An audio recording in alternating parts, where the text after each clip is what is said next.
যে এখানে প্রার্থী হতে হবে, তবে যে ওই হ্যাঁ হ্যাঁ। দীক্ষার বিষয়টা আমরা কি ওই ওই একটাই বিষয় আর কি, এখানে আসলেই আমরা চট করে দীক্ষা হওয়া বা সেটা না বলে বলি যে আরও বিভিন্ন জায়গা ঘুরে দেখে আসুন, হ্যাঁ হ্যাঁ যেখানে মন ভালো লাগে আসলেই ভেতর থেকে সেইরকম জায়গা অনুযায়ী চললে এবং জায়গা মোটামুটি যদি ঠিক হয় তাহলেই মঙ্গল হয় আর কি। কারণ এখানেই হতে হবে বা হওয়া সেটা তো কাম্য নয়, মানুষ এগোনোটাই হলো মূল, যেখান থেকেই হোক সেটা আর কি।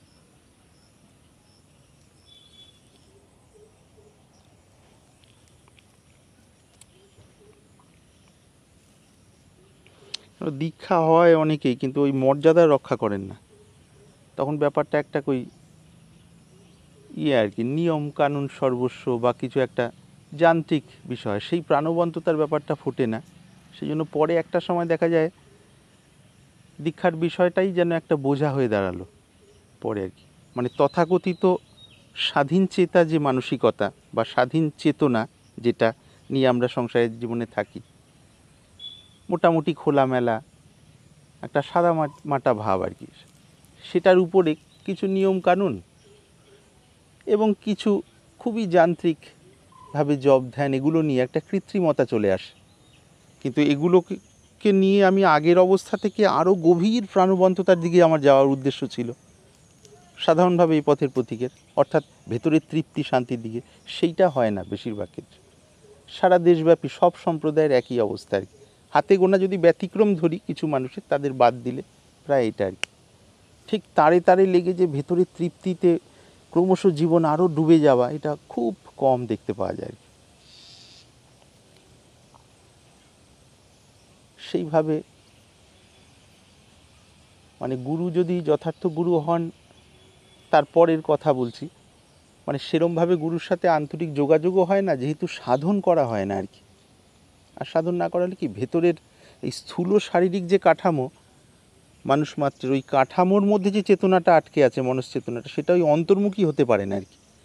কেবল এই কাঠামোটাকে নিয়েই বিভিন্ন রকম বিষয়, এবারে এক সময় এটা একঘেয়ে হয়ে যায়, আর একঘেয়ে হলে তখন আবার মন অন্যান্য বিভিন্ন উপায় খুঁজে বেড়ায় যে কীভাবে তৃপ্ত হব আর কি। ওই সাময়িক হুজুগটা চলে গেলে তখন আর ভালো লাগে না আর কি। তো সেই জন্য যার যেখানে অন্তরে শ্রদ্ধা যদি হয় ভেতর থেকে, ঠিক ঠিক সাধনা যদি হয় আর কি, ঘর পরিবারের যা কর্তব্য কর্ম পরিবারে, সেগুলোকে ঠিকভাবে করে যদি অল্প কিছু সময়ও আমরা সেভাবে আসনে বসে সাধন করি আর মানসিকতাটাকে সেইভাবে করি, আনুষঙ্গিক বিষয়গুলো সেরকম থাকে, ধীরে ধীরে ধীরে ধীরে ভেতরের চেতনার যে অনুভূতি সেইটা আসতে থাকে আর কি। আর সেটা না আসলে একটা সময় এগুলো মনে হয় কেবলমাত্র নিয়ম কানুন, যে এই সময় জপ করতে হবে, এই সময় ধ্যান করতে হবে, বা এই বই পড়তে হবে, বা এই গান শুনতে হবে, বা এইভাবে ভাবতে হবে, অথচ এগুলো আধ্যাত্মিকতা কিছুই নয়। এগুলো এই পথের খানিকটা সাহায্য করে আর কি। গুরু না হলে তো এগুলো নিজে নিজে নিজে নিজে হয় না। হ্যাঁ, আসলে একটা হয় না গুরু আর কি। দেখানো পথ হ্যাঁ, ছাড়া তো এদিকে সেইটা আর কি হয়, মানে ওই রকম কি একটা কালচার করার মতো হয়। হ্যাঁ নিজের মনের যে স্তর, সেই স্তরের ভালো লাগার বিষয়গুলোকে নিয়ে মনের মধ্যে যদি আমরা রোমন্থন করি, যতদিন ভালো লাগে ভালো লাগে, এক সময় একঘেয়ে হয়ে গেলে আবার হয়তো নতুন কিছু আইডিয়া খুঁজে বেড়াই। এই তো সারা জীবনব্যাপী মানুষের মেন্টাল প্রসেসিং এইটাই। তো সেই হিসাবে কি দীক্ষাটা কি আবশ্যিক নয়? দীক্ষাটা আসলে অবশ্যই আবশ্যক আর কি, বিশেষভাবে জরুরি ওই এই প্রশ্নটা যার এসছে তাদের জন্য আর কি। আর যদি এমনি শুকনো তর্ক হয়, বিভিন্ন রকম তর্ক হয়, তো অনেক সময় তর্ক করে আমরা সার বোঝার চেষ্টা করি, আমি যেটুকু জানি আমার থেকে আরেক জায়গায় যদি আরও ভালো জানতে পারি, তখন এটাকে ছেড়ে আরও এগিয়ে যাই আর কি। সাধারণভাবে এইটা যারা জিজ্ঞাসু যথার্থ আর কি। আর যদি কেবলমাত্র নিজের অহংটাকে পুষ্ট করার জন্যই তর্ক করি, সত্যের খোঁজ মূল নয়, তখন কি তর্ক কোনো লাভ নেই আর কি, সময় নষ্ট আর কি। তো এই আবশ্যক দীক্ষাটা আর কি, সেই হিসাবে সেই মতো চলা। ওই দেখবেন না ভিডিওর মধ্যে 3টে কথা বারবার করে বলা হয়, খুব সাদামাটা কথা, বলতে শুনতেও হয়তো মানে বারবার একঘেয়ে লাগতে পারে, কিন্তু ওটা গোড়ার কথা আর কি। সদাচার শুদ্ধ আহার কালে উপাসনা।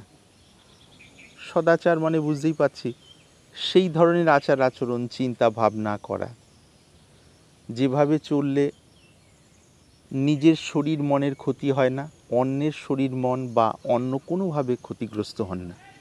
সোজা কথা এইটা আর কি। চলতে গেলে ভুল ভ্রান্তি আছে, ওঠা পড়া আছে, সেটা আলাদা ব্যাপার। পড়ে যাওয়া আছে, আবার ওঠা আছে, মানুষ মাত্রই বহু রকম, এইভাবেই আমরা এগোই। সদাচারের মূল কথা হলো ওটা। শুদ্ধ আহার মানে বুঝতেই পারছি সেই ধরনের খাদ্য যে খাদ্য আমাদের মনকে অন্তর্মুখী চিন্তা করতে সাহায্য করবে আর কি। খুব উগ্র কিছু খাবার যদি আমি দিনে 2বার করে খাই বা 3বার করে খাই, নিরপেক্ষ বিশ্লেষণে আর কি, 7 দিন সেটা খেলাম এবং খুব পার্সোনাল ডায়েরি রাখলাম মনের অবস্থাগুলোকে, অবস্থা মানে একদম মনের চিন্তা ভাবনাগুলোকে আর কি, পজিটিভ নেগেটিভ সেই হিসাবে আমি নোট করলাম, নিজের কাছেই রাখলাম, কাউকে বলার দরকার নেই। তারপরে একদম সাধারণ খাবার খেলাম, মাঝামাঝি, খুব একদম সাদামাটা নয়, আবার অতি উগ্রও নয়, মাঝামাঝি। মাঝামাঝিতে 7 দিন গেল, তখন নোট করলাম। তারপর বেশ সাদামাটা, সাদামাটা মানে যে একদম আলু নি সেদ্ধ সেদ্ধ সেটা নয়, শরীরের পক্ষে পর্যাপ্ত পুষ্টি কিন্তু খুব বেশি রিচ ব্যাপার নেই আর কি, সেটাই। সেই ধরনের খেয়ে 7 দিন নোট করলাম, দেখলাম এই যে 7-7-7 তিনটে সময়ের মানসিকতার মধ্যে বেশ কিছু পার্থক্য দেখা যাচ্ছে। শেষ যে নোটটা আছে শেষ 7 দিনের, তখন হচ্ছে মনের নেগেটিভ থটসগুলো, অন্যের প্রতি হিংসা ঈর্ষা যেগুলো ভেতরে ভেতরে কুড়ে কুড়ে খায়, এবং আরও যা যা ভাব যেগুলো আমাদের মনের শান্তি ভঙ্গ করে আর কি, মন এবং শরীরের, সেগুলো তুলনামূলকভাবে অনেক কম এসছে বিনা চেষ্টাতেই। 3টে সময় কোনো চেষ্টা করা হয়নি, স্বাভাবিক যেটা এসছে শুধু নোট করা হয়েছে আর কি, এটা শুধু খাবারের উপর নির্ভর করে। শুধু খাবারের উপর নির্ভর করে আর কি। তো সেই কারণেই মানে শাস্ত্রের ওই কথাটা শুদ্ধ আহার, এই কথাটা বলা হয়, মানে যেটা সাত্বিক আহার। সাত্বিক আহার আর কি। এবার বাড়িতে সংসারে আছি, এবার বহুজন মানুষ নিয়ে থাকতে হয়, মানে বেশিরভাগ সাত্বিক আহার সেভাবে করা যাচ্ছে না সবার সাথে তাল রেখে, সেটা একটা আলাদা ব্যাপার, সেখানে যতটা অ্যাডজাস্ট করে করা যায়, কিন্তু বিষয়টা ধারণাটা পরিষ্কার থাকা দরকার, তাহলে তাড়াতাড়ি কাজ হয় আর কি। সদাচার শুদ্ধ আহার, শুদ্ধ আহারের মধ্যে একটা ইয়ে আছে, ওর মধ্যে শ্লোক বৃহদারণ্যক উপনিষদে বলা হয়েছে আর কি, এগুলো শাস্ত্রের প্রমাণ আর কি। আহার শুদ্ধ সত্যশুদ্ধি, সত্যশুদ্ধ ধ্রুবা স্মৃতি, স্মৃতি লম্ভেন সর্বগ্রন্থিনাং বিপ্র মোক্ষঃ। আহার শুদ্ধ হলে সত্যগুণ শুদ্ধ হয়। সত্যগুণ মানে ওই যে আমরা শুনি তম রজ সত্য 3টে গুণ, তখন তম রজ আস্তে আস্তে আস্তে আস্তে গৌণ হয়ে গিয়ে সত্যগুণটাই মূল হয়ে যায় আর কি, যদি আহার শুদ্ধ হয়। ঠিক ঠিক, তাহলে সত্য শুদ্ধ হয়, সত্যশুদ্ধ ধ্রুবা স্মৃতি। সত্যশুদ্ধ হলে তখন সেই পরমের দিকে মন আপনা আপনি যেতে থাকে। পরম মানে এক কথায় সবার ভেতরে সেই পরম সত্তা যেটি আছে, সেটিকে ভুলে আমরা এই বাইরের দিক থেকে একটা আনন্দ পাওয়ার চেষ্টা করি সাধারণত। সেইটা মনটাও ইউটার্ন করে এবার ভেতর দিকে ঢোকার যোগ্যতা চলে আসে আর কি, স্বাভাবিকভাবেই। খুব বেশি কূট যে দার্শনিক বিচার বিশ্লেষণ করার দরকার কিচ্ছু দরকার লাগে না, খুব শুধু এই সহজভাবে চললে আর কি। সত্য শুধু ধ্রুবা স্মৃতি, অর্থাৎ মনটা তখন ভেতর দিকে যেতে থাকে আর কি। তারপরের ধাপ স্মৃতি লম্ভেন সর্বগ্রন্থিনাং বিপ্র মোক্ষঃ। তারপরে আরেকটু এগিয়ে গেলে সেই ভাবই এক সময় গিয়ে সেই পরম অনুভূতিতে নিয়ে যায়। পরম অনুভূতিতে নিয়ে গেলে তখন মনটা বন্ধন থেকে মুক্ত হয়। বন্ধন মানে কি, আমরা বাসে ট্রেনে যাচ্ছি এক জায়গাতে, খুব ছোট কথা আর কি, ছোটোভাবে বলতে গেলে সাধারণভাবে 2 ঘন্টা পথে যাচ্ছি, পথে কোনো একটা জিনিস দেখলাম, হঠাৎ সেদিকে মনটা চলে গেল, অথচ সেই জিনিস আমার বাড়িতে দরকার নেই, আছে হয়তো বেসিক রিকোয়ারমেন্টস হিসাবে আছে, ওটা চলে এটা নিতে পারলে ভালো হতো, কবে নেব ওই প্ল্যানিং করতে করতে বাসের যাত্রা চলছে, কিন্তু মনের মধ্যে ওটা ঢুকে গেলো। তার আগে নিশ্চিন্ত বসেছিলাম, নিশ্চিন্ততা ভঙ্গ হয়ে গেল। আবার ওটা 10-15 মিনিট বা আধ ঘন্টা পর আস্তে আস্তে আবছা হয়ে গেল, আবার একটা সেদিন তার সাথে দেখা হলো, বন্ধু বা বান্ধবী একসাথে স্কুলে পড়ানোর সময়, ওর কথাটা ঠিক ভালো লাগলো না, ও ঠিক গায়ে একটু ঠেস দিয়ে কথা বলল, শুরু হয়ে গেল ভেতরে। কিন্তু এইটা নিয়েই রোমন্থন করতে করতে 1.5-2 ঘন্টা চলে গেল। এবার বাস থেকে নেমে বাড়িতে চলে গেলাম, বাড়িতে গিয়ে আবার কোনো কিছু দেখে, কোনো একটা মনের মতো নয় সেটা দেখে আবার বিরক্ত হয়ে গিয়ে সেই বিরক্তি নিয়ে কাজের মধ্যে ঢুকে গেলাম। ছেলে মেয়েরা বা ভাই বোন বা অন্য বড়রা যারা আছেন তাদের সাথে সম্পর্কগুলোও আর স্বাভাবিক আনন্দের থাকছে না আর কি। তার কারণটা কি, মনটা তো ওই সমস্ত কারণে ডিস্টার্ব। উদাহরণ দিলাম এরকম অনন্ত আর কি। তো এগুলোই তো বন্ধন। যথার্থ আধ্যাত্মিক বিকাশ হলে ওই যে সময় সময় বিভিন্ন ভাবনা এসে মনকে ওইভাবে করে নেয়, ছেয়ে ফেলে, সেটা হবে না। খুব স্বাভাবিক শান্তির অবস্থা থাকবে, যেমন ছোটোবেলায় থাকে বাচ্চাদের। 4 বছর 5 বছর 6 বছরের বাচ্চাদের স্বাভাবিক একটা শান্তির অবস্থা থাকে। তার মধ্যে কান্নাকাটি, বাচ্চাদের একটা বায়না, মনের মতো পেলে খুশি, না পেলে, কিন্তু ওটা রেস্টটা বেশি সময় থাকে না। তারা একটা ফ্রেশ তরতাজা ভাবে থাকে তো মূলত বাচ্চাদের। তার মধ্যে টুকটাক যে বিষয়গুলো সাময়িক, সেই তরতাজা বিষয়টা আবার আবিষ্কার হয়ে যাবে ভেতরে আর কি। বানানো নয়, কৃত্রিম যে মেনটেন করতে হবে কিছু নয়, বরঞ্চ উপরের ওই আবরণগুলো চলে যাবে, কভারগুলো আর কি। তো সাধনা ওইটাই করে, ওইগুলোকে সরিয়ে দিয়ে আবার সেই তরতাজা জায়গাটা এনে দেয়। তখন বুঝতে পারি, আরে আমরা এই সব কিছুর মধ্যে কোথায় যেন একটা তৃপ্তি খুঁজছিলাম, বহু কিছু পেয়েও যেন কোথায় একটা ফাঁকা ফাঁকা জায়গা, সেই ফাঁকা ফাঁকা জায়গাটার ফিল আপ হয় আর কি, তখন পূরণ হয় সেটা আর কি। তাহলে বহু কিছু করছি, কোথায় যেন একটা গ্যাপ, কী যেন একটা পাওয়া হয়নি। কী পাওয়া হয়নি সেটা বলতে পারছি না ঠিক, কিন্তু বুঝতে পারছি কী একটা পাওয়া হয়নি। কেউ সাহিত্যের চর্চা করছি, কেউ শিল্প, কেউ বিজ্ঞান, কেউ গণিতের বিভিন্ন জিনিস, কেউ সামাজিক, কেউ পারিবারিক, বিভিন্ন আরও যত রকম যা কিছু আছে করার পরে দিনের শেষে কোথায় যেন একটা ফাঁকা গ্যাপ নিয়ে ক্লান্ত হয়ে ঘুমিয়ে পড়লাম। ওই ফাঁকা গ্যাপটা পূরণ হয় যথার্থ আধ্যাত্মিকতার দ্বারা। তিনি যেখানেই থাকুন, যে ধারা অনুযায়ী চলুন, তিনি সততার সাথে চলবেন, আর যেখান থেকে পাবেন সেখানে জেনুইন হবেন আর কি। কোনো লোক ঠকানো বা মিচিমিচি ধরে করা, ভালো ভালো কথা বলা অথচ সার কিছু নেই, সেরকম হলে হবে না আর কি। এই আর কি। তো এই শুদ্ধ আহারের ওইটা শেষে হলো কালে উপাসনা। কালে উপাসনা একদম সোজা কথায় যে মন্ত্রটি আমরা ইষ্ট মন্ত্রটি পাবো, সেটা ওই সন্ধিক্ষণ বলা হয়, যে সন্ধিক্ষণগুলোর কথা বারবারই ভিডিওর মধ্যে পাওয়া হচ্ছে। ওই সময় বসে যারা পারবেন 1 ঘন্টা, যারা সেটা পারবেন না 30 মিনিট, 30 মিনিটও যদি না পারেন অন্তত 15 মিনিট খুব নিষ্ঠা সহকারে সততার সাথে জপ করা আর কি। ওটা করতে করতে আস্তে আস্তে অভ্যাস হলে ওটা ধীরে ধীরে বাড়তে থাকে। এইগুলোকে নিয়ে এবার সারা দিনটাকে আমি অন্যান্য কাজকর্মের সাথে সুন্দরভাবে সাজিয়ে নিলাম। এরমভাবে যেদিন থেকে করা শুরু হবে সেদিন থেকে প্রায় 3 বছরের মাথায় তার মধ্যে একটা মৌলিক পরিবর্তন আসবে, যদি সত্যি সত্যি করতে থাকেন সেই মানুষটা। পরিবর্তনটা আগের অবস্থা থেকে অনেক বেশি তৃপ্তি নেমে আসবে জীবনে, সব ক্ষেত্রেই, সংসারের কাজকর্ম বা মানে উপার্জনের ক্ষেত্রে, নিজের আন্তরিক ক্ষেত্রে, সব জায়গায় আর কি। এবং সেটা বাড়তে থাকবে ক্রমশ, বিনা চেষ্টায়, কোনো নয় আর কি, কল্পনা নয় যে আমি ভাবছি বেশ খুশি আছি টাছি, সেটা নয়, স্বাভাবিকভাবে আর কি। মনের মধ্যে অনেক লুকানো যে ব্যথা, বিভিন্ন মানসিক ব্যাধি, সেগুলো ধীরে ধীরে ধীরে ধীরে স্বাভাবিকভাবে পরিষ্কার হয়ে গিয়ে সন্ধ্যাকালীন যে জপ ধ্যানটা, ধরুন অনেকে কাজের সূত্রে হয়তো বাইরে থাকলো, অনেকেই থাকে হয়তো বাইরে কোথাও যেতে হলো কাজে, রাত্রিতে বাড়ি ফিরছে 7টা 8টা কি 9টা হয়ে যাচ্ছে। তো সে তো ওই সময়টা যদি কাজে ইনভলভ থাকে, তো সে তো আসনে বসে জব ধ্যান করার সুযোগ তো পাবে না। তাদের ক্ষেত্রে কি উপায়? তাদের ক্ষেত্রে ওই সময়টা বাদ দিয়ে অন্য সময় ধরতে হবে, সকালের দিকে, ভোরের দিকে। অবশ্যই অবশ্যই তাই করে থাকেন আর কি যারা ভালো সাধক, অথচ কাজকর্মের জন্য বিভিন্ন সময়, তারা সকালে সেইভাবে রাত্রে শোয়া, সেইভাবে ওঠা, সকালে ওই টাইমটা বের করে নেন। রাত্রিতে শুতে যাওয়ার আগেও করা যেতে পারে? রাত্রে শুতে যাওয়ার আগে করেন, কিন্তু যেহেতু ওই পেট ভরা থাকে খাওয়ারের কারণে, সেই জন্য খুব ভরা পেটে কি ওই করাটা একটা নিয়ম রক্ষার মতো হয়। করলে যে খারাপ তা না, হয়, কিন্তু ওই সকালের শৌচাদি থেকে মানে পায়খানা বাথরুমের বিষয়গুলো মিটিয়ে নিয়ে একটা খোলসাভাবে করলে তখন যে মগ্নতায় যে ডোবার ব্যাপারটা, তারে তারে লেগে যে ভেতরের সাত্ত্বিক নেশার ব্যাপারটা হয়, সেটা ভরা পেটে বা সারাদিনের কাজের পরে ওই ক্লান্তি নিয়ে সেইভাবে হয় না।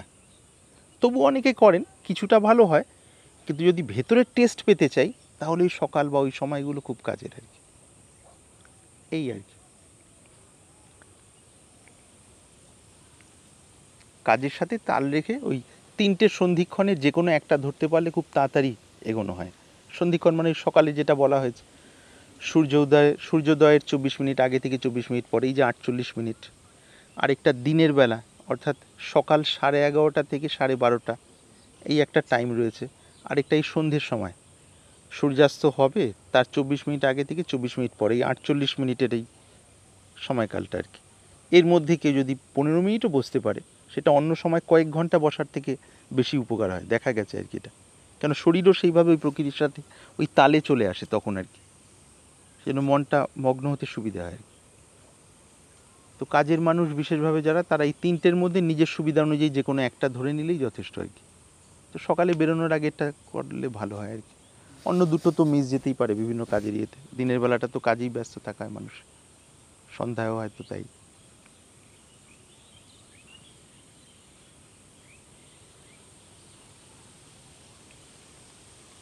তা আপনি গতবারে বলেছিলেন ওই প্রাণায়াম করতে, অনুলোম বিলোম প্রাণায়ামটা করার জন্য।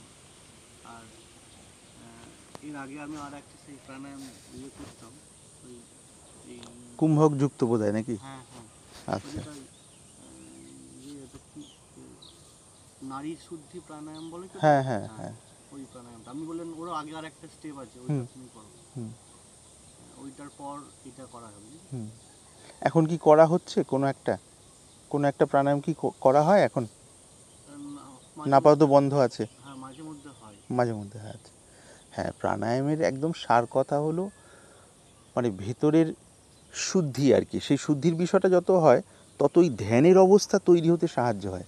দুদিকের লাভ, একটা হলো সাধারণভাবে স্বাস্থ্যের যে লাভ, হেলথ রিলেটেড যে লাভ সেটা তো আছেই, এটা আরেকটা সূক্ষ্ম লাভ হলো মন খুব শান্ত অবস্থায় যেতে সাহায্য হয় আর কি। মন শান্ত অবস্থায় গেলেই তখন তো ভেতরের নেশা বা আনন্দের বিষয়টা পাওয়া যাবে, এবং ধীরে ধীরে একটা পরিবর্তন আসবে সব ক্ষেত্রে আর কি। আলাদা আলাদা যে এই ক্ষেত্রে আমার মনকে স্থির রাখতে হবে, ওই ক্ষেত্রে ব্যালেন্স রাখতে হবে, কিছু করতে হবে না, সব আপনা আপনি হতে থাকে আর কি।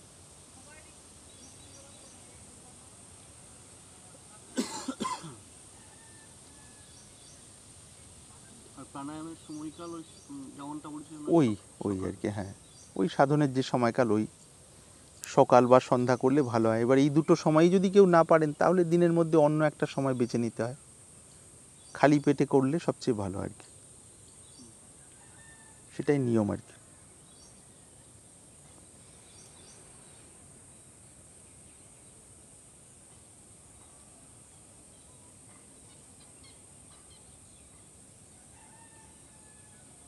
অসুবিধা হচ্ছে না তো বেশি?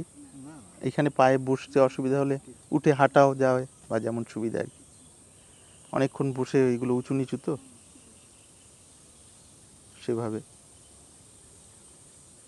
ওইখানেই বসি ভেতরে আর কি। যেহেতু একটু আলো আছে, ভাবলাম যে এই গাছগাছালির মধ্যে এগুলো ভালো লাগে, এগুলো সেই উদ্দেশ্যে বসে আর কি।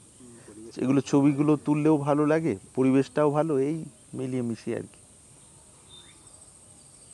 এটা তো ছিল না, এটা কিছুদিন আগে হলো আর কি। ওই যে কুটি যেটা দেখেছেন, এটা ছোট্ট ভাঙাচোরা কুড়ে ঘর। আমার হ্যাঁ, ওই আমরা যখন আপনাকে, প্রথম ভিডিও দেখি হ্যাঁ তখন এই যে ঘরটা, সেটা ওই একটা মাত্র দরজা সমেত ছিল। প্রথম প্রথম যখন ভিডিও দেখি আমরা, আচ্ছা আচ্ছা, তখন বাইরেরটা প্লাস্টার হয়নি। দেখেছিলাম অন্য একজনকে ভিডিওটা করেছিলেন। হ্যাঁ হ্যাঁ, এক ভদ্রলোক, একটা সাংবাদিক। হ্যাঁ হ্যাঁ, ওটা হলো ওই হ্যালো ইন্ডিয়া বাংলা হ্যাঁ, চ্যানেল থেকে এসেছিলেন আর তখন কি। দেখেছিলাম শুধুমাত্র ওই যে আপনার ইয়েটা আগের যেটা, হ্যাঁ, যেটা ঢুকি, যেটা বাম দিকে কুটিরটার এদিকে একটা দরজার আর একটা কি, দরজা দেওয়া। একটা ঠিকই। ওই কুটিরটাতেই আমরা দীর্ঘদিন আছি। এটাতে মানে থাকা শুরু হয়েছে আমার মনে হয় 3 মাস এখনো হয়নি, বা কাছাকাছি হবে আর কি, 3 মাসে আর কি। হবে, আমরা এসেছিলাম তো 3 মাসই হবে, তখন কাজ চলছিল। কাজ চলছিল। হ্যাঁ, ওর আশপাশেই হবে আর কি। আর এর মধ্যে আবার একটা ঘর ইট আর মাটি দিয়ে, সিমেন্ট নয়, উপরটা প্লাস্টারটা সিমেন্টের, ভেতরে ইট আর মাটি দিয়ে জোড়া, মোটা দেয়াল একটা ঘর, আর বাকি এদিকে দুটো, মাঝখানে ওইগুলো স্বাভাবিক আর কি, যেমন থাকে অন্য জায়গায়।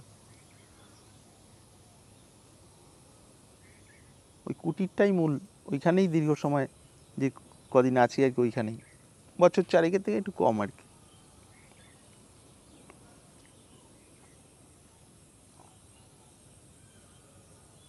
এখানে কি আপনারা প্রথম থেকেই? এই জায়গায় না, এই সব মিলিয়ে বছর চারেক হবে আর কি। এই সেপ্টেম্বর আর 2-3 মাস হলে বোধহয় 4 বছর পূরণ হবে আর কি। সেপ্টেম্বর কি অক্টোবর হলে বোধহয় 4 বছর পুরো হবে।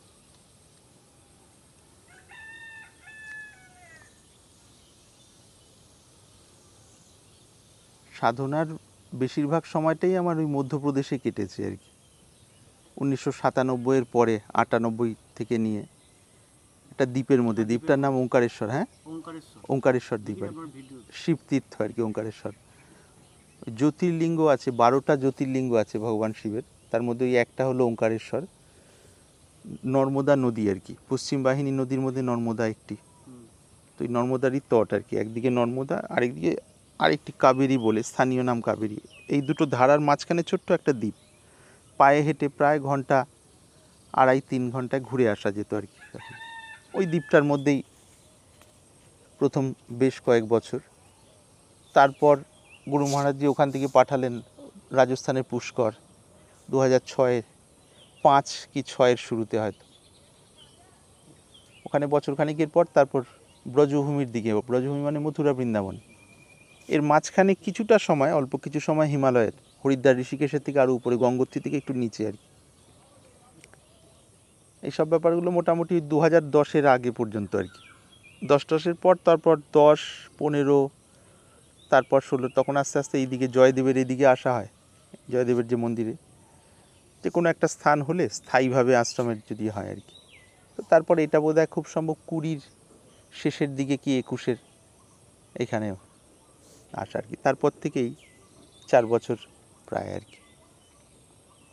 আমার ভিডিও দেখেছি 8 বছর বয়সে আপনার সন্ন্যাস হয়ে যায়। হ্যাঁ, এইটা বলি, মানে ওই সময় আমার মনে ওই ভাবটা এসছিল, বাড়ি থেকে বেরোনো হয়নি 8 বছর বয়সে, বাড়ি থেকে বেরোনো হয়েছিল একদম সঠিক যদি বয়স মনে পড়ে 18 শেষ হয়ে বোধহয় 19 শুরু হয়েছে তখন, আচ্ছা, মানে সন্ন্যাসের সময়টা আর কি। আর ওই 8-9 বছর বয়সে আমার মনের মধ্যে থেকে এই ভাবগুলো আসে আপনা আপনি, কোনো বইপত্র পড়ে নয়, কারো কাছ থেকে কিছু শুনে বা কোনো সৎসঙ্গ নয় আর কি, এমনিতেই যতদূর মনে পড়ে 8, 7, 8, 9 ওই সময় থেকে আর কি। আর একদম সন্ন্যাসের বিষয়টা হয় 18 বছরের পরে পরে আর কি, অনুমতি নিয়ে মা বাবার কাছ থেকে সেইভাবে। পূর্বের সংস্কারের জন্য এগুলো কি হয়, পূর্বের সংস্কার থাকলে তাই তো শাস্ত্রে পাওয়া যায় আর কি, ওইগুলো ওই একটা বয়সের পর আপনা আপনি উঠতে থাকে আর কি, বুঝিয়ে টুঝিয়ে ওগুলো হয় না সাধারণভাবে আর কি, মানে উল্টো বোঝালেও আবার ওগুলোই বেরিয়ে আসে আর কি, এই আর কি সাধারণ আর কি। বাচ্চারা যেমন ফুটবল ক্রিকেট খেলে, সেই সময় আমাদের যে বয়সে যে ছোটোবেলা, তখন ফুটবল ক্রিকেট যেমন আর 5 জনের মতো যেমন খেলে সেভাবেই খেলতাম। খেলতে খেলতে হঠাৎ দূর থেকে শুনতে পাওয়া যাবে সাধারণ গান, যেগুলো সিনেমার গান আর কি, সেই সময় 70-এর দশকের বা তার আগের পরের, ওই গান কানে ভেসে আসে, ওই গানের অর্থই বুঝছি অন্যরকমভাবে আর কি, একটা দার্শনিক হিসেবে আর কি, মানে দার্শনিক দৃষ্টিকোণ থেকে আর কি, বৈরাগ্যমূলক আপনা আপনি অতি বিখ্যাত এগুলো। মোহাম্মদ রফি বা কিশোর কুমারের এই গানগুলোর মানেই বুঝতাম অন্যরকমভাবে, এমনিতেই শুনেই মনে হতো যে এই জায়গাটা আমার না, অথচ ওখানে ওই উইকেট কিপারের পাশে একটা ইয়ে থাকে, স্লিপারে ক্যাচ ধরার জন্য, সেই ইয়েতে দাঁড়িয়ে আছি, সাধারণ যেমন বাচ্চাদের খেলা, ঝট করে ওটা যেই কানে আসলো তখন এখানে দাঁড়িয়ে আছি শারীরিকভাবে, কিন্তু মনের অংশটা ওই দিকে চলে যেতে লাগলো এমনিতেই, যে আমি একটা বসে ভাবছি, বিশেষ ভাবুক সেরকম কিছু না আর কি। দৌড়োদৌড়ি করে খেলাধুলা যেমন বাড়িতে চল ছিল ফুটবলের খুব, তার সাথে সাথে এইগুলো আস্তে আস্তে আপনা আপনি আসতে থাকে আর কি। যত যত আসতে থাকে তখন ধীরে ধীরে ওই খেলার বিষয়গুলো ধীরে ধীরে গৌণ হয়ে গেল আর কি, এইভাবে আস্তে আস্তে আস্তে আস্তে। তো ওই বলে, শাস্ত্রে বলা হয় পূর্বজন্মের সংস্কার আর কি, সবারই তাই, আমরা সবাই সেরকমই সংস্কার অনুযায়ী চলি, একটু কম বেশি। মাঝখানে টাইমটা মধ্যপ্রদেশে কেটেছিল অনেকটা টাইম, আমি জেঠু যে কথাটা বলেছিলাম, হ্যাঁ, জেঠু মধ্যপ্রদেশে থাকতেন ওই টাইম, মানে অনেকটা টাইম কাটিয়েছেন জীবনে। আচ্ছা আচ্ছা মানে তিনি গিয়েছিলেন প্রফেশনাল হিসাবে, উনি ইনকাম ট্যাক্স অফিসার ছিলেন, সেই হিসেবে চাকরি করতেন এবং ওখান থেকেই এখানে এসেছিলেন তারপর। আচ্ছা আচ্ছা।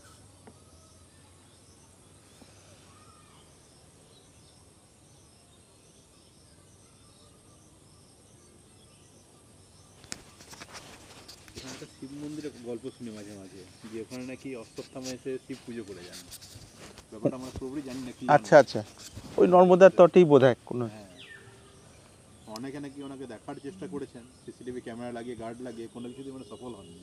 আচ্ছা আচ্ছা,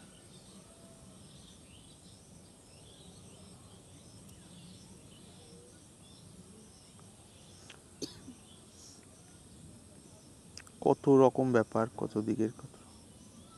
মানে জেঠু বছর এখানে আমরা তো খুব একটা কিছু দেখিনি বা জানিনি, যত শিষ্য সামন্ত সব মধ্যপ্রদেশে যেত। তো ওনারা যখন আসেন এখানে আমাদের এই যে গুরু পূর্ণিমা বলেন, গুরু পূর্ণিমা আমাদের বাড়িতে একটা অনুষ্ঠান হয়। তো আচ্ছা ওনারা আচ্ছা গুরু পূর্ণিমার সময় আসেন কিছুজন, আর আচ্ছা কিছুজনকে মানে বলা আছে যে কালী পুজোর সময় আসবে, তো তারা কালী পুজোর সময় আসে।